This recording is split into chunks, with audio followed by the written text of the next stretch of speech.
Olá, a todos da Elite Oculta. O relato de hoje vai ser narrado por mim. Se você gostar desse vídeo e da minha narração, deixe o seu comentário aqui abaixo.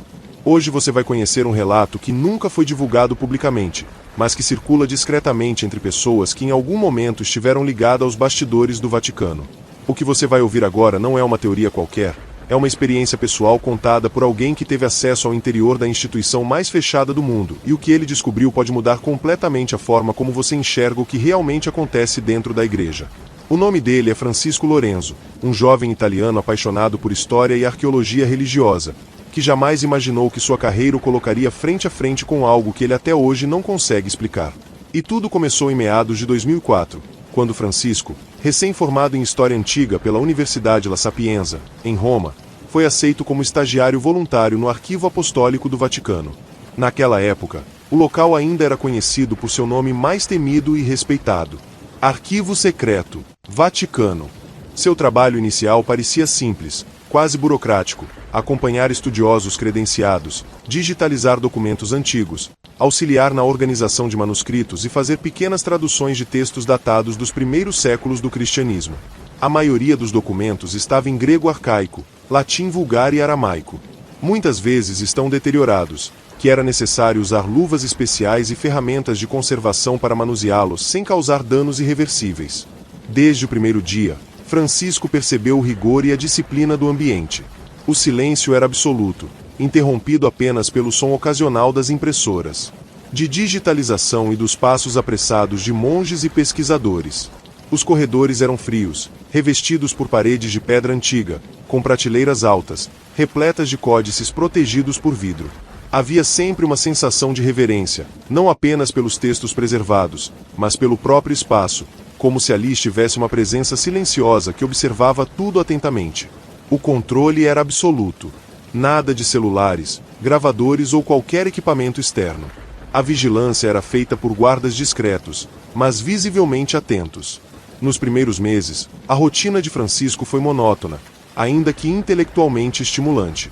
Ele teve acesso às obras que muitos estudiosos jamais conseguiriam consultar em toda a vida. Estava empolgado, mas, ao mesmo tempo, se sentia como se estivesse lidando com algo que não deveria ser desvendado. Era como se parte do conhecimento ali guardado tivesse sido intencionalmente enterrado, não apenas pelo tempo, mas por vontade direta da igreja. Apesar dessa intuição incômoda, Francisco seguia com o seu trabalho, tentando manter a mente focada nas tarefas diárias e evitando levantar suspeitas sobre qualquer curiosidade fora do esperado. Mas foi justamente essa curiosidade que o levou a notar pequenas incoerências. Havia setores dentro do arquivo cuja existência não era reconhecida oficialmente nos mapas internos. Portas que apareciam fechadas em todos os documentos, mas que em certos momentos estavam destrancadas, revelando corredores escuros que pareciam levar a outras áreas ainda mais restritas. Francisco chegou a presenciar pessoas circulando por esses locais, sempre discretas, sem engraxar, com roupas diferentes das dos religiosos. Algumas usavam termos escuros, outras vestes que lembravam túnicas. A princípio, ele pensou que fossem especialistas externos, talvez historiadores convidados, mas logo percebeu que ninguém falava sobre eles. A maior parte dessas figuras passava despercebida pelos demais, como se fossem invisíveis à rotina institucional. Francisco observava em silêncio, tomando notas mentais. Certo dia, enquanto organizava uma caixa com códices para a sala de transcrição, percebeu algo em comum? O ambiente estava mais silencioso que o habitual, como se o ar tivesse se tornado mais denso. Ao olhar para o fim do corredor 6, viu uma figura atravessando lentamente, vindo de um setor que, em tese, deveria estar trancado. Era um homem alto, vestindo uma túnica escura, quase negra, que parecia absorver a luz ambiente. A primeira impressão foi a de que se tratava de um cardeal ou de algum alto funcionário da Cúria Romana. Mas havia algo estranho naquele homem. Ele caminhava de maneira rígida, com os braços para trás e com passos pesados que produziam o eco sobre o piso de pedra. A postura era excessivamente curvada, quase natural, como se estivesse querendo ser notado por mim. Francisco paralisou, não sabia explicar o porquê, mas sentia um calafrio intenso, algo dentro dele reagir, aquela presença de forma visceral, como um instinto de autopreservação ativado sem motivo aparente. Tentou disfarçar, olhando para os seus papéis, mas seus olhos voltaram automaticamente para a figura. Quando o homem passou por ele, Francisco sentiu uma mudança na temperatura do ambiente. O ar parecia mais gelado, como se a figura absorvesse o calor do local. Foi então que ele percebeu os detalhes. A pele do homem era excessivamente peluda, quase um animal, sem nenhuma imperfeição nos pelos. Mas poderia se tratar apenas de um homem peludo. O cabelo se misturava com a barba e mal dava para ver o seu rosto, que sob a luz das luminárias amareladas, parecia ser um humanoide, mas o que mais perturbou foram os olhos de um amarelo absurdamente brilhante, como de uma onça, que parecia absorver a luz. Aquela sensação foi imediata. Não havia emoção naquele olhar, nenhum tipo de expressão humana. Não era frieza nem arrogância. Era algo diferente. Como se aquele ser estivesse ali apenas por uma função específica e nada além disso. Francisco teve a impressão de estar diante de algo que não se encaixava no conceito de pessoa. Era, como observaram, uma imagem tridimensional que imitava um ser humano, mas que não possuía alma. A figura continuou andando, desaparecendo na penumbra do corredor. Francisco ficou imóvel por alguns segundos, tentando compreender o que havia acabado de presenciar. Durante o resto do dia, Francisco não conseguiu se concentrar no trabalho. A imagem daquele ser não saía da sua mente. Havia algo profundamente errado com tudo aquilo e ele precisava de respostas. Naquela mesma tarde, decidiu conversar com 2 funcionários antigos do local, um da equipe de manutenção e outro responsável pela segurança interna. Ambos estavam acostumados a lidar com os corredores mais isolados do Vaticano e provavelmente já teriam visto muita coisa ao longo dos anos. Francisco foi direto ao ponto, sem rodeios, descreveu exatamente o que havia presenciado. Quem é aquele homem que passou hoje pelo corredor? Alto, peludo, braços longos e forte? Perguntou ele, tentando manter a voz firme. Os 2 trabalhadores trocaram olhares breves, como se já soubessem do que se tratava. O segurança foi o primeiro a responder num tom baixo. Ah, aquele! Ele aparece de vez em quando, sempre que algum documento importante é descoberto. Francisco franziu a testa. Como assim aparece de vez em quando? Ele é da igreja. O funcionário da manutenção respondeu com um encolher de ombros. Não sabemos, ele não usa identificação. A resposta seguinte foi ainda mais intrigante. Mas já foi visto entrando em reuniões privadas com o Papa. Nunca fala muito, só ouve e decide. Parece que ele é quem faz a queima de arquivos para a igreja. Os cardeais passam o nome e ele executa a vítima sem questionar, seja mulher ou criança, ele executa qualquer um que atrapalhe os planos da igreja. Francisco sentiu um aperto no peito. As palavras recuaram em sua mente de forma inquietante. O jovem historiador sentiu um leve tremor nas mãos. Estava lidando com algo muito além do que poderia imaginar quando aceitou aquele estágio. Mas o que ele é de fato? Perguntou Francisco. Na lua cheia, você vai descobrir, disse um dos seguranças. A expressão dos 2 homens era de total naturalidade, como se aquele ser fosse apenas mais um entre os muitos elementos incompreensíveis dos bastidores do Vaticano. Mas Francisco sabia que havia algo errado e, naquele instante, algo dentro dele mudou. A sensação de ser vigiado se intensificou. Era como se, ao mencionar aquela figura, tivesse cruzado uma linha invisível, uma linha da qual não haveria mais retorno.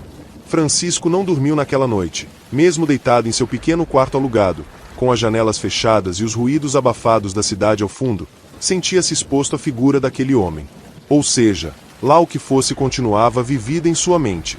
Ele tentou racionalizar assim mesmo que talvez fosse apenas uma ilusão causada pela iluminação difusa ou pelo cansaço acumulado. Mas havia algo mais profundo naquela lembrança, algo que não se desfazia com lógica. Como se seus olhos tivessem visto algo que sua mente ainda se recusava a aceitar. No dia seguinte, retornou ao arquivo mais cedo que o habitual. Precisava ter certeza de que não estava enlouquecendo. Verificou o acesso ao corredor, releu registros de entrada, cruzou nomes, horários e datas. Nada, nenhum registro daquela figura. Nenhuma anotação sobre visitas externas. Nenhum nome em comum no sistema. Tudo indicava que aquela pessoa ou entidade jamais esteve ali. A ausência de provas, no entanto, só aumentava o seu desconforto. Era como se estivesse lidando com algo propositalmente fora da realidade documentada. Foi nesse momento que Francisco passou a observar com mais atenção as movimentações ao seu redor e percebeu que a presença daquele homem se repetia em intervalos regulares. Surgia discretamente após a chegada de novos documentos vindos de escândalos, denúncias feitas contra o Papa e cardeais envolvendo jovens ou de arquivos resgatados em missões arqueológicas secretas. Nunca falava, só parecia ser comandado por alguém. Atravessava os corredores com seu andar pesado e desaparecia novamente, sempre com o mesmo olhar opaco e distante. E cada vez que ele surgia, algo era trancado, algo era selado, reuniões eram organizadas. Com o tempo, Francisco começou a mapear os momentos em que o Vaticano parecia mudar o tom de certos discursos oficiais. Descobriu que datas específicas coincidiam com a aparição daquele ser. Em uma ocasião, um manuscrito apócrifo foi transferido para um setor isolado e ninguém nunca mais ouviu falar dele. Em outra, um caso de escândalos de padres envolvido com menores foi abafado. Francisco fez uma pesquisa e percebeu que os investigadores da polícia desapareceram misteriosamente, assim como as testemunhas do caso, e o caso foi arquivado. E todas essas alterações vinham sempre após a passagem daquele homem pelos corredores. Certa noite, Francisco ouviu um sussurro vindo da sala de restauração. 2 monges conversavam em voz baixa, sem perceber sua aproximação. Um deles mencionava a figura misteriosa como aquele que vem quando a lua cheia aparece. Essa frase ficou marcada em sua mente. Tentou compreender o que significava. Estaria o Vaticano escondendo algo não apenas terrestre, mas um demônio? Ou um lobisomem? Isso levou a uma pesquisa obsessiva sobre o Observatório do Vaticano. Estrutura científica mantida pela Igreja há mais de um século, com bases em Roma e também no Arizona, nos Estados Unidos da América. Oficialmente, a função do observatório é estudar os efeitos da Lua sobre animais e humanos. Mas quanto mais investigava, mais estranhas pareciam as conexões. Por que manteriam uma base de observação tão cara, tão isolada e com uma equipe científica altamente treinada? Se o interesse da Igreja sempre foi mais espiritual do que científico, que tipo de fenômeno justificaria tal investimento? E, mais ainda, por que esse observatório estava ligado a uma ordem religiosa específica, composta por membros que, além de cientistas, faziam votos de silêncio sobre suas descobertas? A partir desse ponto, Francisco passou a ter dificuldades para dormir. Começou a sonhar com uma fera o perseguindo na floresta, um ser meio homem, meio cão, uma fera horrenda que ele só pode descrever como um lobisomem. Sonhava com esse lobisomem, ceifando a vida de investigadores da polícia e testemunhas de crimes cometidos por padres. Via a figura do homem de olhos amarelados observando a lua e em seguida se transformando em uma criatura completamente cheia de pelos amarronzados, focinho longo, com presas afiadas. Um ser uivava bem alto e depois desaparecia na mata. E, ao acordar, sentia a mesma coisa, a impressão de que havia algo em sua casa, algo que estava observando pelo lado de fora. Certa noite, enquanto escovava os dentes, Francisco olhou para o espelho do banheiro e sentiu um leve atraso no reflexo por um instante. Teve certeza de que sua imagem piscará um segundo depois do seu próprio gesto. Foi um aumento mínimo, quase imperceptível, mas o suficiente para fazer sua pele se arrepiar inteira. Deixou a escova cair, girou rapidamente e acinou todas as luzes. Nada estava sozinho, mas a sensação persistia, como se uma presença invisível o acompanhasse. E o pior, como se essa presença estivesse dentro dele e não fora. Com medo de ser desacreditado ou, pior, de atrair represálias, decidiu escrever tudo o que viveu em um caderno antigo, encapado em couro. Registrou todos os detalhes, desde o seu primeiro dia no Vaticano até a última vez que viu aquele ser cruzar um corredor para evitar que arquivos fossem descobertos. Escondeu entre documentos que ele mesmo havia classificado como revisão linguística. Era um título genérico, mas suficiente para manter a curiosidade de outros longe. Ali, Francisco escreveu uma anotação: nem tudo que parece humano é e nem tudo que é invisível aos olhos deixa de existir. Depois disso, Francisco pediu seu desligamento. Alegou questões de saúde e retornou para a casa dos pais, no interior da Itália. Nunca mais falou abertamente sobre o que viu, recusou entrevistas, convites acadêmicos, até mesmo ofertas de editoras interessadas. Porém, quando ele aceitou esse trabalho, seu superior deixou claro que uma vez trabalhando para a ordem, era para sempre, até porque seu salário era equivalente a 2.000 euros por semana. Certa noite, Francisco teve o mesmo pesadelo que aquela criatura o perseguia pela floresta, mas quando chegou perto de alcançá-lo, sua mãe entrou na frente para proteger Francisco e foi totalmente dilacerada. Ele, ainda ofegante, ligou para sua mãe naquela mesma noite, mas só dava a caixa postal. Ele pegou o carro e dirigiu até a casa da sua mãe, mas assim que chegou, viu o cachorro Thor, de sua mãe, morto no quintal. Francisco pegou a arma que carregava no porta-luvas do carro e quando entrou silenciosamente em casa, ele viu sua mãe escondida embaixo da cama e fez um gesto com a mão para ele não fazer barulho. Rapidamente a criatura o surpreendeu por trás e ele não teve dúvidas que era um lobisomem. Francisco conseguiu pular a janela do segundo andar da casa e cair no jardim. Mesmo com o pé machucado, ele correu mata adentro enquanto a criatura o perseguia. Ele parou em uma clareira e via aquele vulto passar muito rápido, e por mais que ele atirasse, era impossível acertar a fera. Francisco só tinha mais 2 balas quando foi surpreendido pela criatura, que, com uma voz diabólica, falou: "É isso que fazemos com um enxeri 12 como você?" Francisco recebeu um golpe que o arremessou a mais de 3 metros, fazendo sua arma cair longe. A criatura pisou em suas costas, segurou sua cabeça e foi puxando para arrancar. Francisco disse que sentiu a pior dor do mundo. Ele tinha certeza que, com a força daquele ser, sua cabeça seria separada do seu corpo. Mas, para surpresa de ambos, a mãe de Francisco apareceu em seguida. Ela havia pegado a arma, que o filho deixou cair. Ela deu um disparo nas costas da criatura, que soltou Francisco e veio andando na direção da mulher. Então, com o último disparo, ela acertou o olho da criatura, que saiu cambaleando para trás e sumiu mata adentro. Dona Maria pegou seu filho e ambos se trancaram em casa. Francisco disse para não chamar a polícia, pois eles também estavam envolvidos.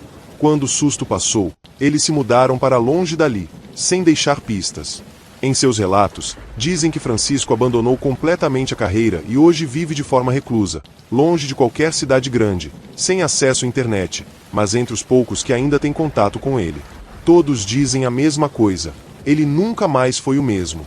A história chegou até mim por meio de um professor aposentado da própria Universidade La Sapienza, que ainda trocava correspondências anônimas com Francisco. Ele me mostrou trechos copiados à mão do caderno original e, embora não tenha permitido fotografias, descreveu com precisão os horrores cometidos ali. Segundo ele, a preocupação de Francisco não era com sua segurança, e sim com a da sua mãe. E também com aquilo que poderia ser revelado, caso as pessoas certas lessem o que ele escreveu, porque nas palavras dele, há coisas que não pertencem ao conhecimento humano. O mais assustador, no entanto, foi a última coisa que esse professor me disse antes de se despedir. Francisco escreveu que, desde então, ao olhar para os espelhos, evita encarar seus próprios olhos. Ele teme ver algo refletido ali que não deveria estar presente. E mais, ainda teme ver aquele lobisomem, pois apesar de ser baleado nas costas e no olho, ele tem certeza de que a criatura está viva. Essa frase me assombra até hoje, porque, se for verdade, então aquilo que Francisco viu não ficou nos bastidores do Vaticano. O Vaticano nunca comentou oficialmente sobre nada disso, nunca reconheceu a existência de qualquer criatura física ou humanoides, e como sempre, qualquer tentativa de investigação mais profunda, o investigador sempre desaparece misteriosamente. Mas se há algo que aprendi com esse relato é que o maior segredo do Vaticano talvez não esteja em um documento, talvez esteja executando ordens e silenciando todos aqueles que sabem demais. Inclusive, quem conta esse relato verídico? Mas e você? Acredita em lobisomens? Acredita que o Vaticano sabe da existência dessas criaturas e usam em seu benefício? A pergunta é: por que nenhum padre nunca foi condenado por praticar crimes? Eles são supostamente punidos pela Igreja com o afastamento de suas atividades, mas nunca são presos e pouco tempo depois voltam à ativa. Porque o Vaticano acredita em demônios, mas ignora seres reais como os lobisomens e outras criaturas. Sendo que na Idade Média, a Igreja reconhecia casos de vampiros e bruxas e também lobisomens como seres reais. Agora eu quero saber a opinião de vocês nos comentários e se você gostou desse vídeo, se inscreve no canal. Deixe seu like, ative o sininho para não perder nenhuma novidade. Tenha todos uma boa noite. Vamos para o próximo relato. Na época desse fato, em 2014, eu tinha apenas 13 anos e diferente de outros garotos que gostavam de jogar bola e ir a festas ou passar o dia atrás de garotas, o meu hobby era outro. Eu amava viajar com meu pai, pois ele trabalhava para uma grande empresa transportando carga por todos os cantos do Brasil. O meu avô era caminhoneiro aposentado e ele me contava histórias de visagens nas estradas, como de mula sem cabeça, correndo e acompanhando o caminhão, de lobisomem que subia no caminhão para roubar a carga quando o alimento era transportado. E até mesmo mulheres lindas, à porta de cemitérios pedindo carona. Ele não parava o caminhão, pois poderia até mesmo ser assalto, mas do nada ele sentia um frio de gelar a espinha e quando olhava para o retrovisor, ele via aquela mulher no banco de trás. Mas de repente, ela logo sumia, assim como apareceu, e o ponto que ela desaparecia era sempre onde havia uma cruz na estrada. Já o meu pai, ele nunca viu nada disso e, segundo ele, os monstros eram as próprias pessoas e não seres de outro mundo que sequer existem.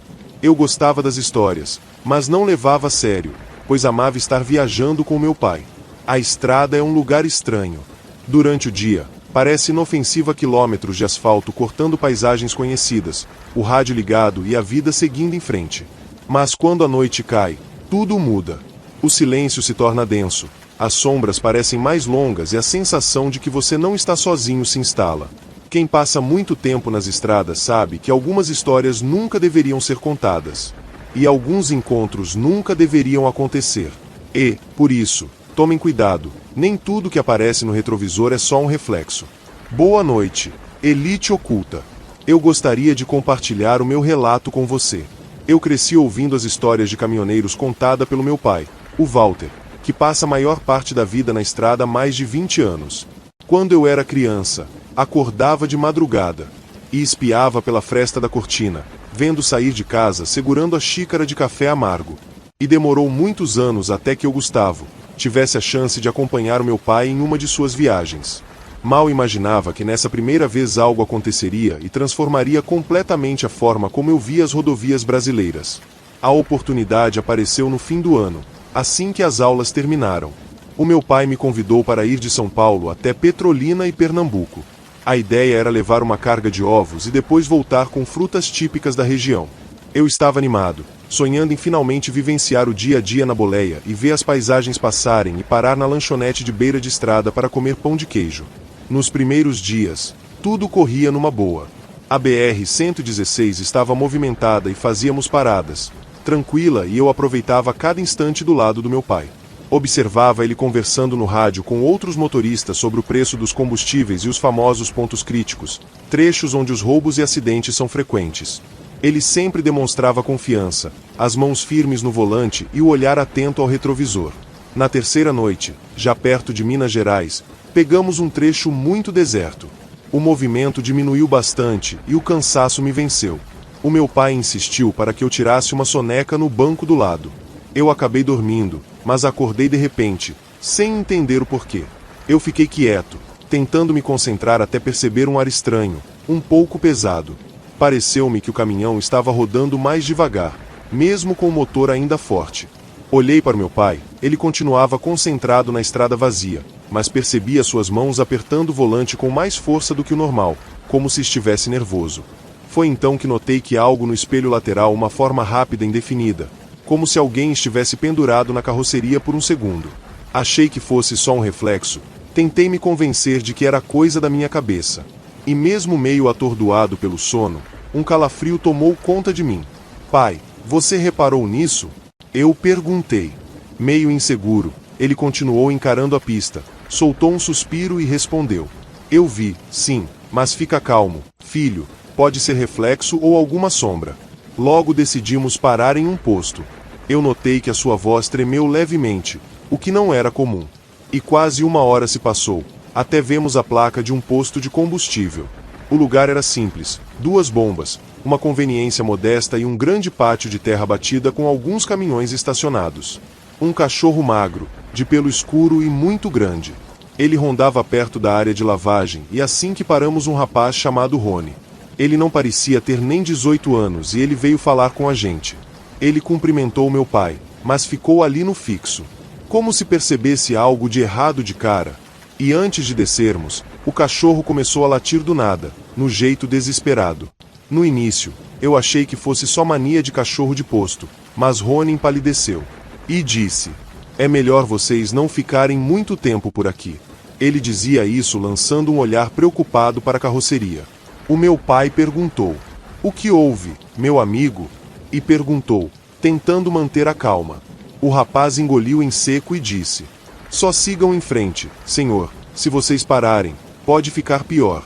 Ele parecia genuinamente assustado. O cachorro, nessa hora, já corria para o outro lado com o rabo abaixado. Eu senti um arrepio e agarrei o encosto do banco. Eu notei que o meu pai encarou o painel de combustível antes de tomar a decisão. Ele fechou a cara, conferiu se tinha diesel o suficiente para chegar até a próxima cidade e ligou o motor novamente. A gente ainda tem combustível para rodar mais um bom trecho. Filho, não vou arriscar ficar por aqui. E depois de ouvir isso, um calafrio me subiu à espinha. O resto da noite passou em silêncio. Eu tentava cochilar, mas cada barulho do caminhão me fazia pular. Eu não conseguia me livrar da sensação de que algo estava ali acompanhando a gente. E em certo momento eu espiei novamente pelo retrovisor. Mas tudo que vi foi a escuridão total. Talvez fosse ainda pior não ver nada. Eu percebi o meu pai respirando pesado e limpando o suor da testa de vez em quando, algo que me deixou ainda mais apreensivo. Chegamos a um galpão nos arredores de Petrolina e nas primeiras horas da manhã, o sol começava a surgir, iluminando o pátio de descarregamento. E assim que descemos, o meu pai foi direto para a traseira do caminhão, eu fui atrás com o coração apertado, torcendo para tudo ter sido só coisa da minha cabeça. Mas demos de cara com marcas escuras na lateral, como se fosse fuligem ou cinzas.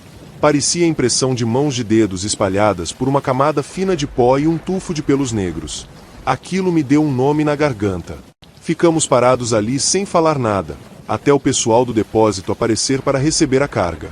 Um dos funcionários, ao ver o meu pai agachado perto das marcas no caminhão, ele perguntou: aconteceu algum problema na estrada? Ele apontou para a fuligem e disse: eu já vi coisas parecidas em outros caminhões. Dizem que é lobisomem. Com certeza ele sentiu o cheiro da granja que você transportava.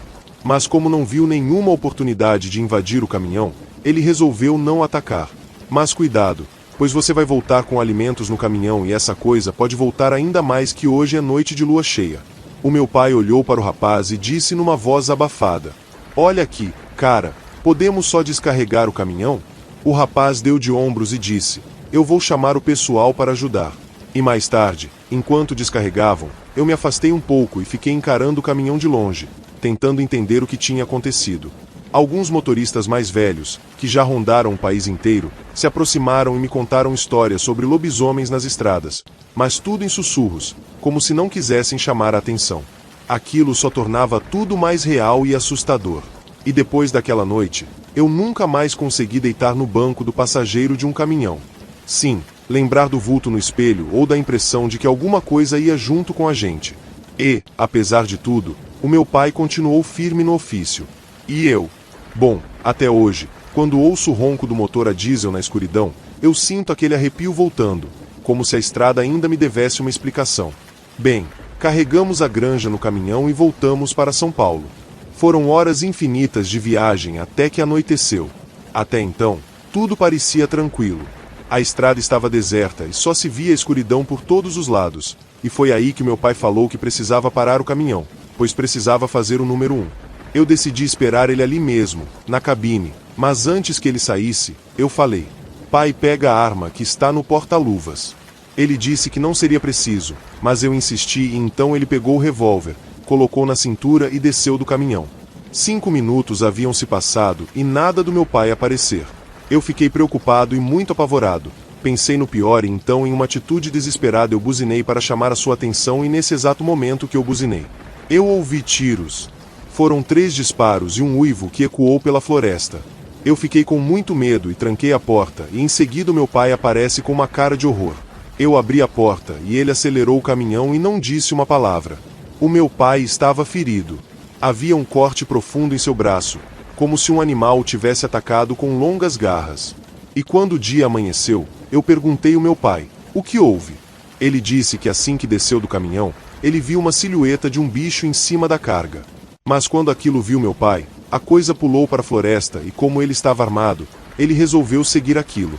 Então, em um certo ponto da mata, onde só havia escuridão devido às árvores que bloqueavam a luz da lua, ele decidiu voltar. Mas foi aí que ele me ouviu chamar para dentro da mata. Ele achou muito estranho. Então me chamou de volta. Mas a voz só se aprofunda. Vai matar dentro. E ele foi seguindo a minha voz cada vez mais rápido. Até que ele parou de escutar a minha voz e só ouvia o mato se mexer ao seu redor. Mas não via nada. Então algo saiu do mato em uma velocidade impressionante e desferiu-lhe um golpe no braço, e só depois ele percebeu que era um corte profundo feito por garras. Unhas afiadas como navalha.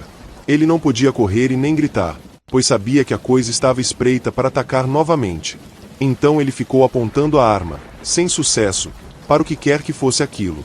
Ele não conseguia ver nada. Até que, de repente, ele ouviu a buzina do caminhão e aquela coisa, o rol devido ao som da buzina. Então meu pai atirou 3 vezes na direção do barulho e teve certeza que acertou aquela criatura. E pelo barulho da buzina, ele soube onde estava a estrada e seguiu na direção certa até chegar no caminhão. E graças a mim, por ter buzinado, ele saiu vivo daquela armadilha. Bem, eu adoraria dizer que essa foi uma história com um final feliz, onde poderia ser contada na roda de fogueira onde sempre íamos para a roça, mas não foi bem assim. O meu pai não quis tratar o ferimento e aquilo parece que o transformou. Ele passou a ter comportamentos estranhos, como comer carne crua. Se irritava com facilidade. Ele largou o emprego e foi morar em nosso sítio no interior. Eu sinto dizer que quando a minha mãe e eu fomos para o sítio, pois havia semanas que não tínhamos notícias do meu pai. Assim que chegamos, encontramos uma verdadeira cena de terror. Os animais estavam todos mortos, as galinhas, porcos, cabras e até mesmo os cães do meu pai, todos estavam destroçados. O caseiro veio ao nosso encontro e ficamos incrédulos com as suas palavras. Ele disse que o meu pai havia feito todo aquele estrago, que ele havia ficado muito furioso e se transformado em uma criatura humanoide, um lobisomem. Primeiramente ele correu para a floresta e quando retornou, já estava transformado naquela coisa e começou a atacar os animais. Primeiro ele abateu os cães e depois devorou as criações. A minha mãe pareceu não acreditar muito na história. Então ela disse que ficaria ali aquela noite para encontrar o meu pai. Foi aí que percebemos que o caseiro estava ferido. Ele disse que confrontou o lobisomem com o facão, mas o bicho lhe desferiu vários golpes, como mordidas e arranhões. O sol já estava se pondo e o caseiro disse com uma voz assustadora e um sorriso macabro: "É melhor vocês caírem fora daqui." Ou nunca mais voltaram para casa. Puxei minha mãe pelo braço e fomos embora daquele lugar o mais rápido possível. Esse fato ocorreu em 2014 e já fazem quase 11 anos desde então. E nunca mais vimos o caseiro e muito menos o meu pai. Acredito que ele se transformou em um lobisomem devido ao arranhão da fera. Mas, pelos meus conhecimentos, isso não é possível. E se alguém que estiver assistindo esse relato soubesse a mordida ou arranhão de um lupino, pode transformar a pessoa em lobisomem, igual no filme Bad Moon. Por favor, me diga aqui nos comentários. Boa noite. Olá, Elite Oculta. O meu nome é Lara. Com os meus 20 anos, eu aluguei uma casa pequena perto da minha faculdade aqui no interior de São Paulo. Então, eu trabalhava de manhã e estudava à noite. E quando eu tinha 22 anos, eu comecei a sair com um cara que conhecia um aplicativo de namoro, o chamado Tinder. Se ele não mentiu sobre isso, o nome dele é Kevin. Saímos por cerca de 4 semanas, ao longo de pouco mais de um mês. No começo, as coisas pareciam normais. No primeiro encontro foi em uma cafeteria e o nosso segundo encontro foi em um bar bem próximo do centro da cidade. Nós dois ficamos levemente alterados e foi um momento agradável. O nosso terceiro encontro foi em um jantar. E foi aí que comecei a questionar as coisas. Questionar se eu realmente combinava com a personalidade dele ou se havia algo ligeiramente estranho sobre ele. O encontro ainda terminou com um beijo, o primeiro e único que trocamos. Então me convenci de que, como deixei ele me beijar, as coisas tinham corrido bem. E em alguns dias depois, saímos para beber novamente. No entanto, desta vez eu fui com a mentalidade menos animada e comecei a prestar mais atenção em pequenos detalhes do comportamento dele, que percebi que ele era bem estranho. É difícil explicar exatamente o que eu quero dizer, mas algumas das maneiras dele se expressar davam uma vibe antissocial e um pouco assustadora. Ele também começou a beber muito mais nesse encontro e ficou extremamente pegajoso no bar, tentando me beijar várias vezes. Eu não sou fã de demonstrações públicas de afeto, especialmente em um bar com pessoas ao lado. Recusei educadamente as investidas dele. Poucos minutos depois mencionei que estava cansada, insinuando fortemente que deveríamos ir embora. Ele pediu a conta, pagou e então pegamos os nossos casacos e saímos. No dia seguinte, ele me ligou, pediu desculpas pela noite passada e ficou tudo bem. Então, como eu não trabalhava naquele dia, O convidei para irmos ao shopping naquela tarde. Ele recusou e disse que era melhor sairmos à noite. Daí me toquei que em todo esse tempo nunca saímos durante o dia. Era só após as 18 horas. Um pouco estranho, porém eu não estava a fim de sair para o shopping à noite. Então ele me convidou para sua casa. Eu topei e disse que chegaria às 19 horas. Dirigir até a sua casa, que ficava em um local afastado da cidade. Então achei que ele deveria morar em alguma casinha, em um bairro pouco desenvolvido. E realmente estava certa. O bairro quase não haviam casas, mas a casa que ele morava era completamente uma mansão. Era um casarão de 2 andares com uma varanda enorme, piscina, 2 carros esportivos na garagem, uma sala de visita enorme e na sala de jantar havia uma enorme mesa de carvalho.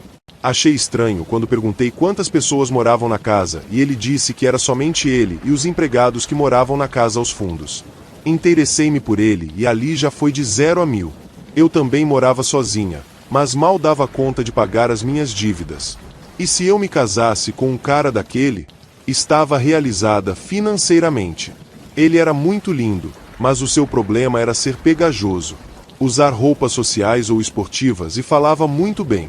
E de 10 palavras que ele falava, eu mal entendia 2. A mansão era meio mórbida, então perguntei por que ele morava tão afastado da cidade. E ele disse que não curtia muito barulho, então ele prefere assim, longe dos vizinhos. Bebemos bastante e novamente ele tentou me beijar. E como eu já assisti muita novela mexicana do SBT, eu sabia que as mulheres fáceis são sempre descartadas. Então não deixei que ele me beijasse. Não disse que eu tinha que trabalhar no dia seguinte e fui embora. Mas eu convidei para ir na minha casa no dia seguinte e novamente ele marcou para ir após as 18 horas. Bem, para mim era tranquilo, pois era esse o horário que eu chegava do trabalho. E no dia seguinte, às 19 horas, lá estava ele. A campainha tocou e era ele. Eu abri a porta e o infeliz não entrou. Ele ficou parado na porta como uma estátua. E eu perguntei: qual o seu problema? Por que não entra? E ele respondeu: você não me convidou para entrar? Vamos, Kevin, pode entrar. Sinta-se em casa. E só assim ele entrou. Eu só havia tomado um copo de vinho porque o infeliz só tomava vinho ou outras bebidas, como bourbon. Eu não tenho dinheiro para isso. Achei que fosse mania de gente rica mesmo, mas ele passou dos limites na bebida e daí tentou me beijar. Eu não deixei. Então falei que estava na hora dele ir, mas não podia o deixar dirigir naquele estado. Então eu levei até a sua casa, que fica mais ou menos 1h30 da minha casa. Chegamos em sua mansão e agora vem a parte mais bizarra da história.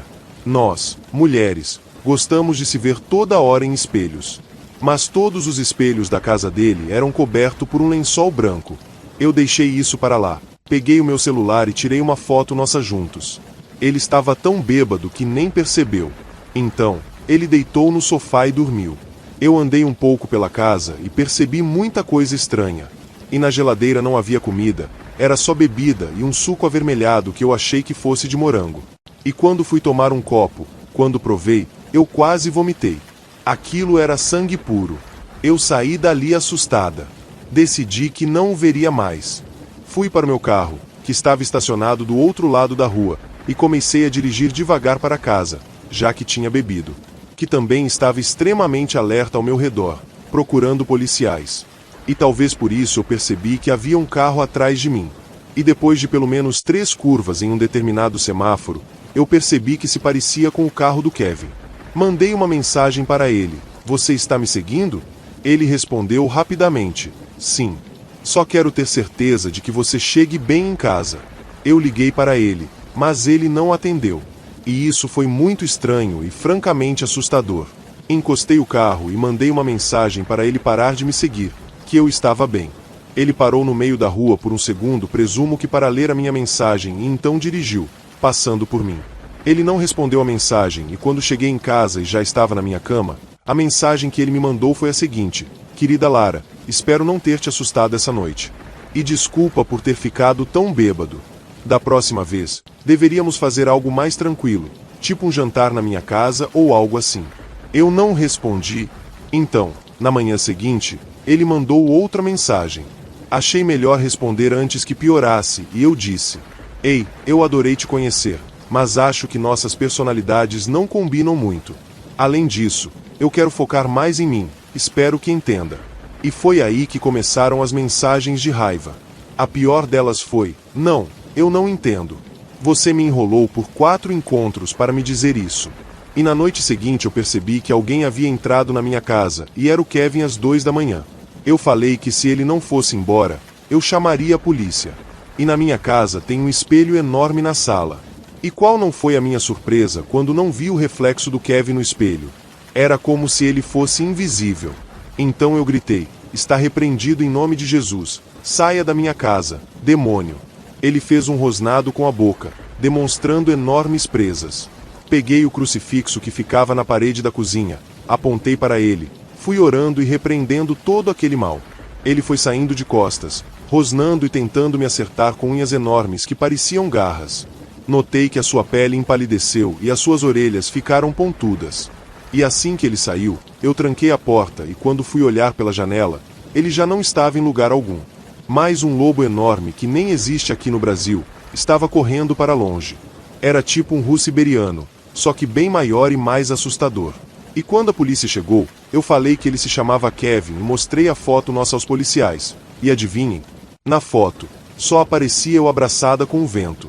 Os policiais acharam que eu estava bêbada e foram embora nervosos. Mas antes um dos policiais me chamou no canto e disse o seguinte: moça, você não é a primeira que relata essas coisas. Existem mulheres desaparecendo por aqui e toda suspeita aponta para esse cara. Mas ele é como um fantasma. Eu vou ser mais específico: um vampiro. Eu vou deixar esse telefone aqui com você. É de um amigo e de uma organização que se chama Discobo. Eu tenho certeza que ele pode te ajudar. Agradeci e eles foram embora. Eu não liguei para o amigo do policial, mas guardei o número anotado. E tudo ficou em paz por 2 meses, até que em uma noite eu vi aquele mesmo lobo rodeando a minha casa. Eu procurei o número que o policial me passou, mas havia desaparecido. Na manhã seguinte, eu fui até a delegacia para falar com aquele policial, mas uma das atendentes me informaram que o mesmo havia falecido há cerca de 1 mês. Daí eu mudei de casa e voltei para a casa da minha mãe. Aqui é um condomínio com porteiro, então me sinto muito mais segura.